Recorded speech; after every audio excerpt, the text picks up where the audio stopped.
Ang ikatulong Dive 7 dinhi sa lalawigan sa Sugbog ibuksan dito sa lungsod sa Aluginsan nga mao na karon ang bag-ong diving destination dinhi sa tibuok Kabisayan. Dito kini ipahigayon sa Hermits Cove sa barangay Cantabugon o gani ang taho ni Sheila Gravines. Nailhan na ang Sugbo nga dive destination tungod sa dive spots sama sa Moalboal, Nalusuan Island, Cordova ug ilabi na ang Malapascua Island. Apan aduna pa di ay daghang hiyas nga makita dinhi sa Sugbo. Sama lang sa lungsod sa Aluginsan nga bag-ong nadiskubrihan nga dive spot tungod sa maanindot niini nga corals sa ilawom sa dagat. Tungod niini, gilunsad ang Aluginsan isip bag-ong dive destination ug kini mao ang ikatulong nga Dive 7 event sa Department of Tourism kon DOT nga giabagan sa kagamhanan sa lalawigan sa Sugbo. Si DOT-7 Regional Director Shalimar Tamano, kinsa usa ka dive enthusiasts, mo'y nagpasiugdan niini nga kalihukan nga Dive 7 nga ilang gisugdan didto sa Moalboal ug naapil na gihapon ang isla sa Malapascua. Matud ni Gobernador Gwen Garcia, nailhan na ang lungsod sa Aluginsan pinaagi sa Buho River Cruise niini nga nakadawat og daghang awards ug ilado na usab sa laing nasud. Niining higayuna, mas makapuno pa kini sa panginabuhian sa katawhan kay nadiskubre kini nga nindot usab alang sa diving. And then this, another major milestone for Aluginsan. Nag-una tas mama dito sa Baluarte. Naglutaw-lutaw tas sapa dito sa Buho River. Karon mutidlom na gyud ta ngadto sa dagat.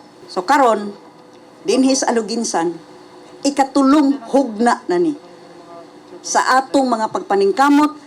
And I want to give credit, though she is not here, to the mayor who started it all, Mayor Cynthia Moreno.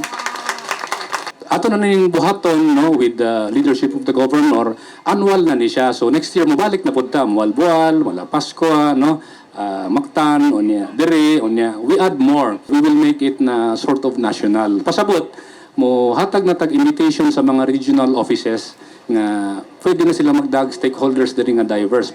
Daghan ang mga diving enthusiasts nga miduaw sa maong kalihukan. Apil na ang mga grupo sa mga professional divers nga gikan sa lungsod sa Moalboal kay sila man ang naguna sa natad sa diving. Andam og tagana sila nga masuporta sa bata pa og bag-o nga dive destination nga mao ang Aluginsan.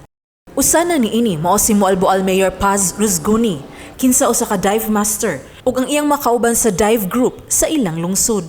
If you've got any questions how to sign up, anything like that, you'll see us over here where all the scuba gear is. You can come over and talk to me or one of the staff over there and we can get you set up so you can go diving, which is quite important because the competition for the photo competition is underwater photos as well as above water photos. I believe in the healing powers of the sea. We have been taking note of the decreasing number of COVID cases in the province due to so many factors, but we have also noted that we don't have much cases in coastal areas.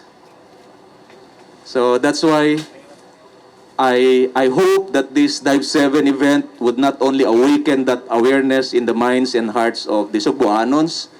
Sa iyang bahin, si Mayor Ignatius Igig Moreno nga maugayod ang nakapaila sa Aluginsan nga dako ang potensyal sa natad sa turismo. Para sa information sa tanan, ang tourism sa Aluginsan, si Governor Gwen Gyudmoy Gasugod. Kung wala ko masayop 2009, with my mama nako si Mayor Cynthia Moreno, silang duha mo'y gasugod sa tourism sa Aluginsan. Wala gyud ni mailihi ang Aluginsan before. Walay Buho River nga mo'y popular kayo, walay Hermits Cove karon nga atong gikuanan tungod kay wala ni namo tagda sa una kay wa mi magpakabana sa tourism. Dugay na gyud mi ni Gov Gwen since ninoy publing pa ang Aluginsan, mga Moreno, nagsuportar gyud ni sa mga Garcia. Ya mo to na open ni Gov Gwen nga mag-ablita og tourism mo to ang akong mama si Mayor Cynthia. Silang duha ni Governor Gwen, tungod ni Governor Gwen gihingusgan og bayo nabuhi ang turismo sa Aluginsan. Mo na taga Aluginsan, atong pasalamatan si Governor Gwen Garcia. Sheila Gravines, Balita sa Sugbo.